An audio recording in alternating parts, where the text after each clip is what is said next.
Salut, c'est Yann. Aujourd'hui, je voudrais vous parler d'un truc qui est extrêmement important pour votre business, quelle que soit l'activité et le secteur dans lequel vous êtes. Il s'agit du support client et de manière plus générale, la relation que vous avez avec vos clients, avec vos prospects et avec n'importe qui vous contacte.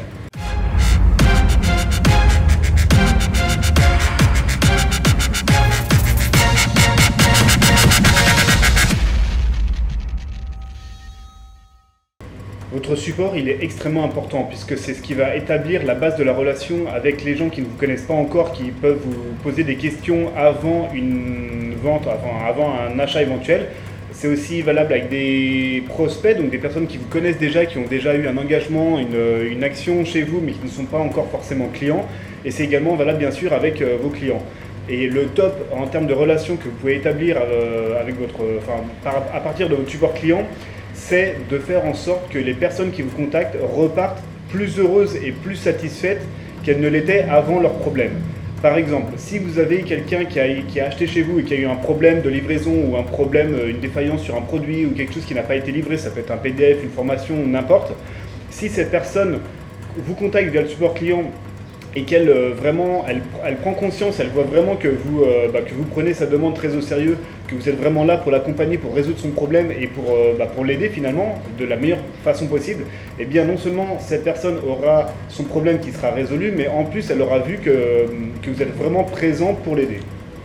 Le premier conseil pour assurer votre support client, c'est d'être vraiment bien à l'écoute de ce que les gens vous disent. Que ce soit des clients, des prospects ou des gens qui ne vous connaissent pas encore, si ces personnes ont par exemple des questions d'avant-vente, des questions sur la garantie pour votre service, des questions sur le fonctionnement de votre produit ou n'importe, le fait d'être vraiment très attentif à ce qu'ils disent et à leur répondre de manière vraiment très précise, à être soigneux si vous voulez par rapport à leurs problèmes, à leurs demandes, ça va vous faire gagner en crédibilité et ça va vous aider à développer votre business.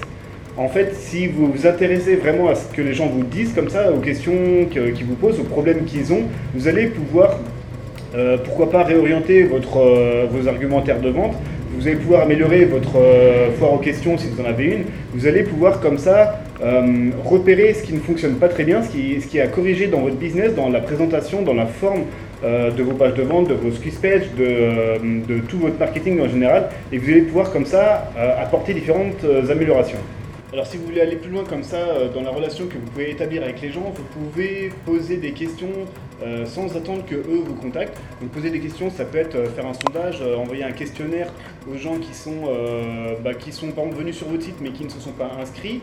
Vous pouvez contacter par mail automatisé avec un autorépondeur par exemple les gens qui sont inscrits à votre mailing list et qui ne sont pas forcément encore clients. Et vous pouvez aussi faire un autre type de questionnaire pour les gens qui sont déjà clients pour savoir ce qu'ils ont aimé chez vous, ce qu'ils n'ont pas aimé, quels sont leurs problèmes, comment est-ce que vous pourriez les aider davantage, etc. Et vous allez comme ça non seulement en savoir davantage sur eux et vous allez pouvoir, pourquoi pas, avoir des nouvelles idées de produits, de services à leur proposer, mais en plus vous allez développer et entretenir une relation avec eux et donc vous allez comme ça leur faire gagner en confiance en vous. Alors deuxième conseil pour assurer votre support client, vous savez que ça prend énormément de temps puisque c'est une tâche qui est quotidienne, que vous devez répéter tous les jours, donc plus vous la faites de manière efficace, de manière rapide, mieux c'est. Et il y a des petites astuces que vous pouvez utiliser. Alors par exemple, un truc qui fonctionne bien, c'est de créer des réponses standardisées, des réponses préformatées si vous voulez, pour les questions qui reviennent souvent. Vous avez sûrement des questions par rapport à comment fonctionne la garantie si la personne n'est pas satisfaite, comment elle se fait rembourser, ou ça peut être sur le fonctionnement d'un produit ou d'un service. Qu'importe, ça dépend de votre activité, mais vous avez sans doute des questions comme ça qui reviennent souvent.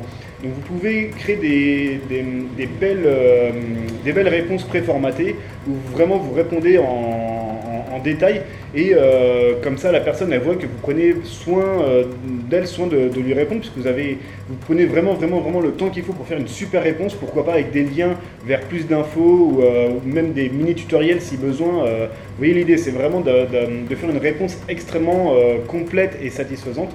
Et pour faire ça, vous pouvez faire dans différents outils. Si vous utilisez par exemple une boîte mail comme Gmail pour répondre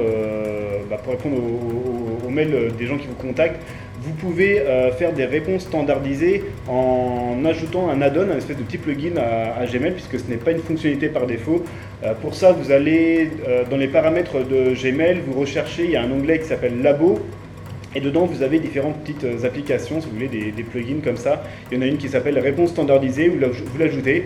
Et c'est très basique, ça fonctionne très bien. Vous pouvez enregistrer autant de réponses que vous voulez, comme ça, et les retrouver et vous en resservir comme ça très facilement. Et le truc que vous pouvez faire, c'est que dès que vous avez à répondre à une question qui est récurrente, vous pouvez utiliser soit une réponse préformatée, soit vous pouvez croiser plusieurs réponses préformatées si vous avez besoin de piocher des éléments dans 2 ou 3 réponses standardisées comme ça. Et vous pouvez réajuster, personnaliser la réponse globale par rapport à la demande qu'on vous fait. Troisième conseil, là c'est tout con, mais ça peut être un peu du bon sens, même si c'est pas forcément évident pour tout le monde, mais c'est de rester poli quoi qu'il arrive. C'est-à-dire que des fois vous pouvez très bien vous faire descendre, vous faire flinguer par mail par des gens qui sont pas contents pour une raison ou pour une autre, pour une bonne raison ou parce qu'ils sont complètement débiles, mais peu importe. Et le fait est que je vous conseille vraiment de toujours rester poli et cordial, même si au fond de vous êtes en colère contre eux, ça apporte rien de s'énerver, de les insulter ou même si vous faites insulter. Le truc c'est que plus vous allez rentrer dans ce jeu, dans cet engrenage de la colère, de l'insulte, avec des personnes qui ne vous respectent pas comme ça, et plus ça va rien vous apporter positif, ça va juste empirer les choses. Et donc du coup, ça, vous pouvez, pour vous faciliter un petit peu la tâche de rester poli, vous pouvez utiliser des réponses préformatées. L'exemple typique, moi je l'ai eu quelques fois dans mon business, c'est par exemple quand la personne reçoit trop d'emails, que je me fais traiter de spammer. Alors ça m'arrivait quelques fois, pourtant j'envoie pas non plus beaucoup d'emails, enfin je suis pas du tout dans quelque chose d'excessif, mais ça m'arrivait de me faire traiter un petit peu de spammer ou de choses comme ça. Et donc du coup depuis longtemps j'ai une réponse préformatée qui dit qu'en fait j'ai désinscrit la personne de ma mailing list, qu'elle ne recevra plus d'emails de ma part et que je lui souhaite une bonne continuation. Donc même si je suis en colère, en 2 clics je fais comme ça une réponse préformatée qui permet de rester poli et de tout de suite passer à autre chose. Quatrième conseil, pour bien gérer vos mails, je vous conseille de créer une boîte mail dédiée à votre business, plutôt que d'avoir une boîte mail qui gère les mails professionnels, qui gère aussi vos mails personnels qui n'ont rien à voir avec votre business.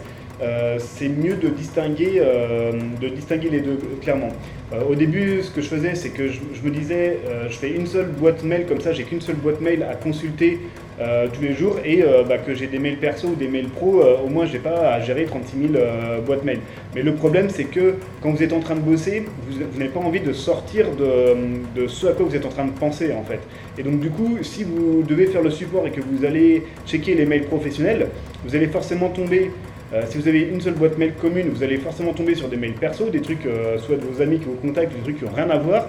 Du coup, vous allez être tenté de cliquer, d'aller au moins voir ce que c'est, voire de répondre. Et donc du coup, non seulement vous perdez du temps, mais vous perdez de l'attention, de la concentration. Et du coup, c'est plus dur de vous remettre dans le boulot après. Alors que si vous avez une boîte mail dédiée, séparée pour votre business, c'est au moins une fois que vous êtes dedans, ça ne traite que de votre business et rien d'autre. Ça vous permet de vraiment distinguer les deux. Et ça, donc moi maintenant, c'est ce que je fais, c'est que j'ai ma boîte mail perso et ma boîte mail professionnelle qui est complètement indépendante. Et ça, c'est d'autant plus important et efficace quand vous avez plusieurs projets, plusieurs business en parallèle. Donc c'est mon cas aussi. Donc du coup, là au total, j'ai une boîte mail pour mes mails perso, une boîte mail pour mon activité de cours de musique électronique et une autre boîte mail encore pour tout ce qui est digital nomade, donc les vidéos comme ça que je fais avec le blog autour de l'entrepreneuriat sur internet. Alors si vous voulez avoir un système qui est plus sophistiqué que juste des boîtes mail, vous pouvez utiliser un outil ou un service de support client. Il y en a plusieurs, il y en a plein. Vous pouvez soit avoir des services qui sont complètement hébergés en ligne, vous pouvez aussi utiliser des plugins pour WordPress. Donc là, à vous de voir, il y en a un qui est très connu qui s'appelle Zendesk, Zendesk. Donc c'est un service qui est payant mais qui est très professionnel, très avancé.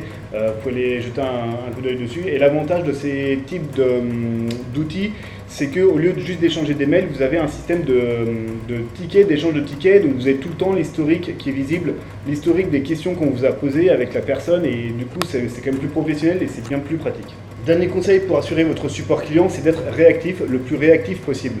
plus vous allez être réactif aux questions qu'on vous pose et plus vous allez résoudre rapidement les problèmes qui sont posés par vos clients en particulier, et plus vous allez montrer que vous êtes là et que les gens vont plus facilement avoir confiance en vous et croire en vous. Alors moi, ce que je fais dans mon business sur mes cours de musique électronique, c'est que je m'occupe du support client 3 fois par semaine, donc le lundi, le mercredi et le vendredi. Donc du coup, je travaille pas dessus durant le week-end, et comme j'ai pas non plus énormément de mails ou énormément de contacts, checker comme ça une fois tous les 2 jours, ça me convient, donc 3 fois par semaine.